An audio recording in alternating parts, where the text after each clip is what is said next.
Begging on the knees to be popular. That's a dream to be popular. Kill anyone to be popular. Sell a soul. चलो भाई, लोग number 2 ready to go. मेरा नाम है अंशुल और मैं हूँ ट्वेल्थ स्टेट मेडिकल यूनिवर्सिटी के सेकंड ईयर का एमबीबीएस स्टूडेंट। तो भाई, वो सीन ऐसा है कि अभी हमारे चल रही विंटर वेकेशन, तो हमने सोचा कि इस मौके का थोड़ा यूज़ किया जाए और ध्यान दिया जाए थोड़ा कंटेंट क्रिएशन की तरफ। तो इसी के चलते हम लेके आ गए हैं ट्वेल्थ स्टेट मेडिकल यूनिवर्सिटी के हॉस्टल नंबर 3 का रूम टूर।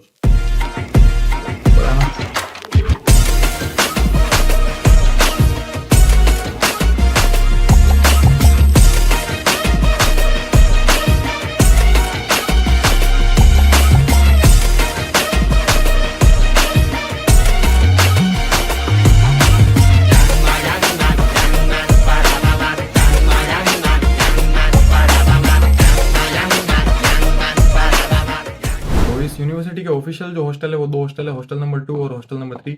इसके अलावा काफ़ी सारी कंसल्टेंसीज ने अपने प्राइवेट हॉस्टल भी खोल दिए और काफ़ी सारे बच्चे फ्लैट वगैरह अपार्टमेंट वगैरह लेके भी रहते हैं।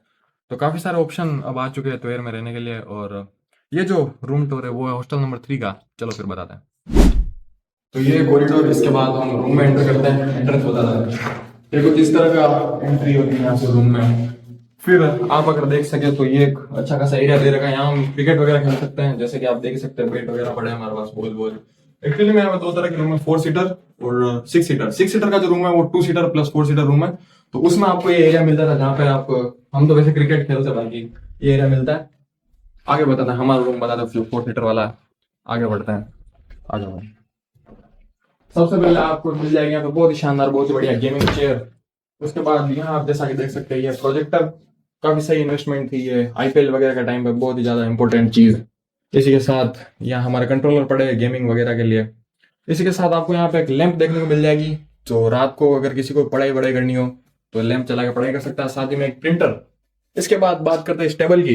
ये जो टेबल है बहुत ज्यादा इंपॉर्टेंट टेबल, पढ़ाई यहाँ पे होती है, एडिटिंग यहाँ पे होती है, गेमिंग यहाँ पे होती है, बहुत ज्यादा इंपॉर्टेंट टेबल। देख ही सकते हैं आप। सबसे पहले आपको इसमें एक माइक देखने को मिल जाएगा। इसमें हम अभी कुछ रिकॉर्ड कर रहे हैं, मे भी शायद किसी दिन रिलीज करेंगे। इसके बाद यहाँ पे आईपैड वगैरह पड़े, टैब वगैरह, ये एक लैपटॉप भी यहाँ आपको देखने को मिल जाएगा। और ये गेमिंग चेयर तो ऑफ कोर्स है ही। आगे बात करते हैं इस वाले बेड की। इस तरफ जो बेड है, ये बेड एक्चुअली में कार्तिक का है।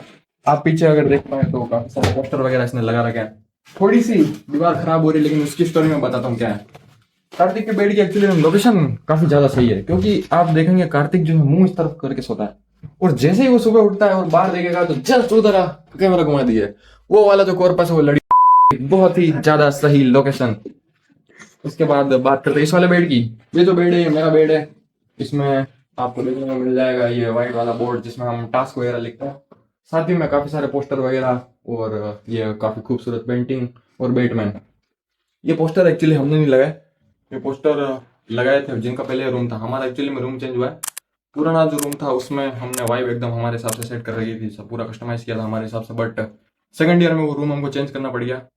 तो जब उस रूम को छोड़ के आ रहे थे तो ऐसा लग रहा था कि अपने फर्स्ट ईयर का इंपॉर्टेंट अंश पीछे छोड़ के आ रहे हैं, बट कुछ कर नहीं सकता है। साथ ही में आपको देखने को मिल जाएगी तम्बूज की। तम्बूज की यहाँ पे इसको कहते हैं, इसमें आप अपने पर्सनल सामान वगैरह सब रख सकते हैं। साथ ही में ये वाला जो बेड है ये रिची गाय ब्रू का बेड है। आप देख सकते हैं यहाँ पे इसमें काफी अमीर आदमी भी लगा रखा है, पता नहीं है कौन है बट लगा रखा है। इसके साथ आपको एक फ्रेम देखने को मिल जाएगी जो कि हमने फर्स्ट ईयर में बनवाई थी। ये फ्रेम है। इसके साथ ये हमारे रवनीत भाई अभी बहुत ही बढ़िया आदमी रवनीत भाई, एक्चुअली में पंजाब से हैं। यहाँ पे आपको शेल्फ देखने को मिल जाएगी, जो ऊपर हमने भगवान जी लगा रखे हैं, और नीचे जो है हमारा डॉक्टर और जो किताबें विताबें जो भी है। ये अथर उज़्बेकी बेड है। अथर उज़्बेकी का बेड है एक्चुअली में। ये कुछ भी बोलेगा उसको हम ब्लर कर देंगे। ये आपको गोकू देखने को मिल जाएगा। गोकू भी हमने नहीं बनाया, पुराना जिसका रूम था। ये पोस्टर वगैरह जो है अथर ने लगाया, बहुत बढ़िया।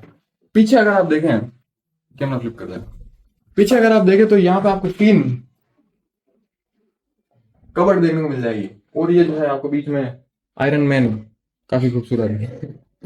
तो ये तीनों कबर्ड है, इसमें आप अपने सामान वगैरह रख सकते हैं। साथ ही में ये जो सेक्शन है, यहाँ पे कबर्ड आने वाली थी एक्चुअली में, बट कबर्ड आई नहीं है, तो ये हमने जैकेट सेक्शन बना दिया इसको।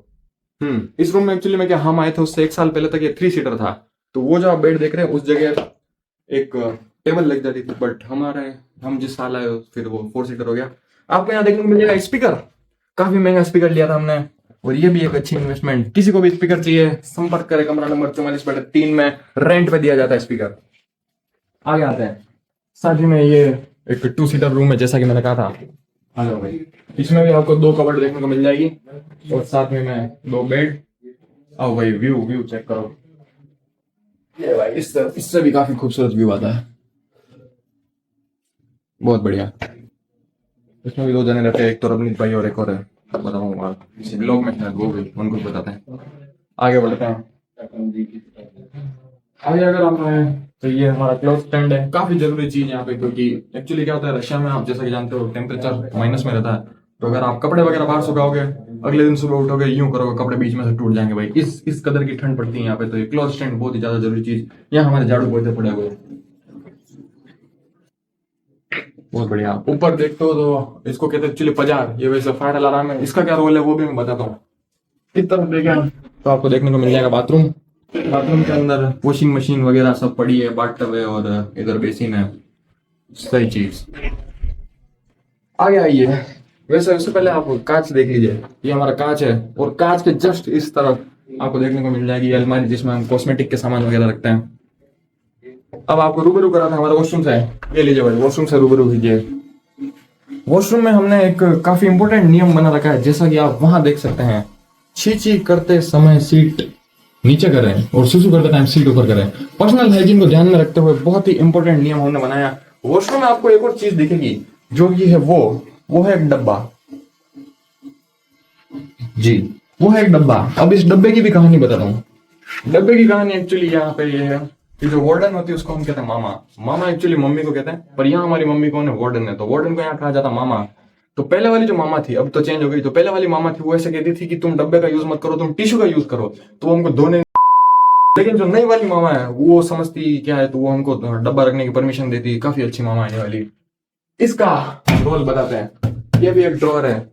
इसका काम ये है कि जब भी मामा रूम चेकिंग आती है, अगर हमारे गार्बेज वगैरह नहीं फेंक रखा होता हमने, तो इसमें हम छुपा देते हैं और उसको पता भी नहीं चलता। काफी सही चीज। आगे हम आते हैं, ये किचन। किचन में आप देख सकते हैं ये जो एरिया है ऊपर का अच्छा खासा लंबा है। इंडिया में काफी दिक्कत आती है, जब भी दहलीज पार करते तो झुक झुक के निकलना पड़ता है, लेकिन यहाँ पे एक्चुअली में लोग होते थोड़े बहुत लंबे, तो ये अच्छी चीज है, बड़ा एरिया है। यहाँ पे टेबल है किचन की, आप सामान वगैरह रख सकते हो। शेल्फ भी दे रखी है इन्होंने एक। इस तरफ ये जो सेक्शन है, इसकी वजह से काफी लड़ाई होती है, क्योंकि मेरा मानना है भाई कि लड़के रोटी बना लेंगे, सब्जी बना लेंगे भाई, कुछ भी कर लेंगे, सब्जी काट देंगे, लेकिन जो मेन प्रॉब्लम आती है वो आती है बर्तन धोने की। तो ये जो जगह है उसकी वजह से काफी लड़ाई होती है बर्तन धोने के लिए। बाकी ये हमारे बर्तन पड़े पूरे धो रखे हमने। ये साथ में आपको नीचे एक और शेल्फ देखने को मिल जाएगी, बहुत सही। और ऊपर अगर आप देखें तो ऊपर भी फायर अलार्म है। अब आपको फायर अलार्म का सिस्टम बताता हूँ मैं।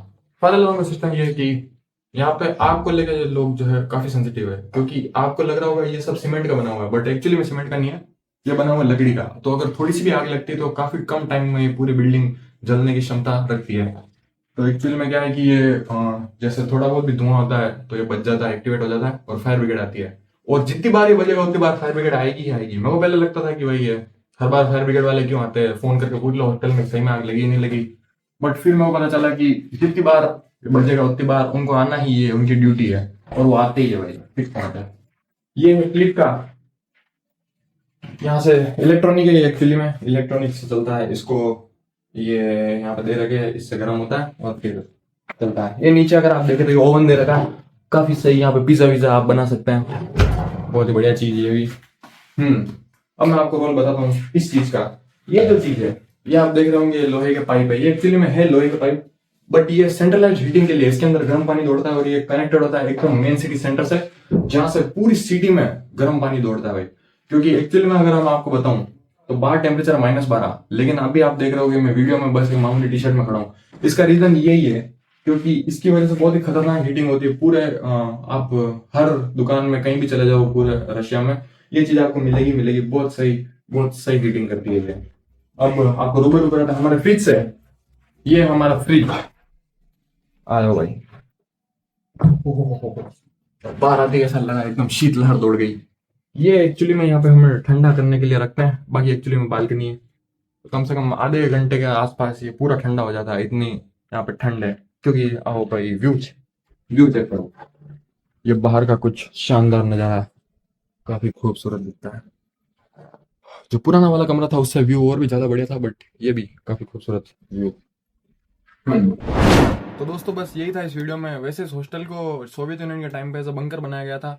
अगर आपको याद हो तो मैंने मॉस्को वाले वीडियो में बताया था कि यहाँ की जो मेट्रो कितनी डीप है, तो उसका रीजन भी यही था कि उसको भी सोवियत यूनियन के टाइम पे एज अ बंकर यूज में लिया जाता था। इसके अलावा अगर हाँ मॉस्को वाला वीडियो नहीं देखा तो ऊपर आई बटन पर क्लिक करके देख सकते हो, और अगर आपके कोई सजेशन हो तो कमेंट बॉक्स में बता सकते हो। बाकी अभी हमारे यूनिवर्सिटी में एग्जाम थे तो यूनिवर्सिटी ने अच्छों अच्छों को हम्बल कर दिया है, तो आपको भी यही कहूँगा कि भाई हम्बल रहो, क्योंकि जैसा कि डीनो जेम्स ने कहा है, जो बेईमानी से आया उसे रुपया मत समझ, सक्सेस का कोई राज नहीं उसे खुफिया मत समझ, और होना ना होना तो बस नसीबों का है खेल, जो ना कर पाया छोटे उसे भूतिया मत समझ। Over and out. जो बेईमानी से लाया उसे रुपया मत समझ, सक्सेस का कोई राज नहीं तू खुफिया मत समझ, होना ना होना तो बस नसीबों का है खेल, जो ना कर पाया छोटे उसे चूतिया मत समझ।